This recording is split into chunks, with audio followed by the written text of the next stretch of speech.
Je roule les billets et je les jette dans le thé. Je les laisse tremper jusqu'à ce qu'ils deviennent mous. Ainsi, des billets tout neufs ont l'air usés, comme de vieux billets. Je mets chaque billet dans le thé. Puis je les ressors et je les accroche sur une corde à linge. Très vite, une série de billets capable de passer pour de vrai est prête. Pour tester la situation, nous entrons dans une supérette. Mon complice sort de l'argent pour acheter une boisson. Le patron prend le billet et le frotte une fois. Puis il le claque entre ses doigts. Il comprend tout de suite qu'il y a un problème. La seconde suivante, il attrape le poignet de mon complice. Mon complice panique. Je me précipite et, de toutes mes forces, je le tire pour le libérer. Dans le chaos, nous nous enfuyons sans nous retourner. De retour à la maison, je n'arrive pas à comprendre où est le problème. Je glisse le faux billet entre deux vrais. Je demande à mon complice de fermer les yeux et de les trier. Il teste une seule fois et retire le faux billet. À cet instant, je comprends le problème vient du papier. Les vrais billets utilisent un papier spécial en fibre de coton. Pas un papier ordinaire en pâte de bois, le toucher est complètement différent. Même quand on le claque, il produit un son net et sec. Ce type de papier est strictement contrôlé. Nous ne pouvons tout simplement pas nous en procurer. Alors nous commençons à chercher un substitut. Nous touchons 50 000 feuilles de papier. Aucune n'a la bonne sensation. Juste au moment où nous étions sur le point d'abandonner. Je presse 2 pages de magazine ensemble. À cet instant, l'épaisseur, la texture sont presque identiques. Nous tremblons d'excitation. Mais ce n'est que le début. Le papier seul ne suffit pas. Chaque détail doit être dessiné à la main.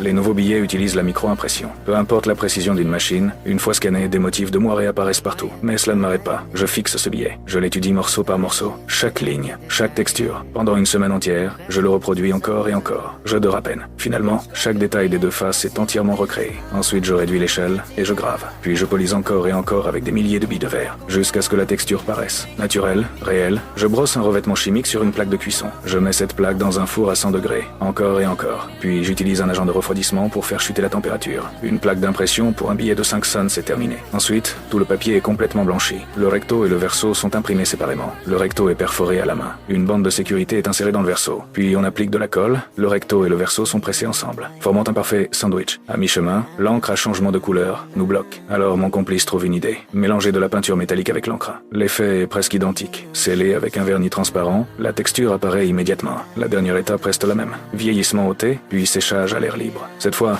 le résultat est presque parfait. Mais quand nous retournons dans cette même supérette,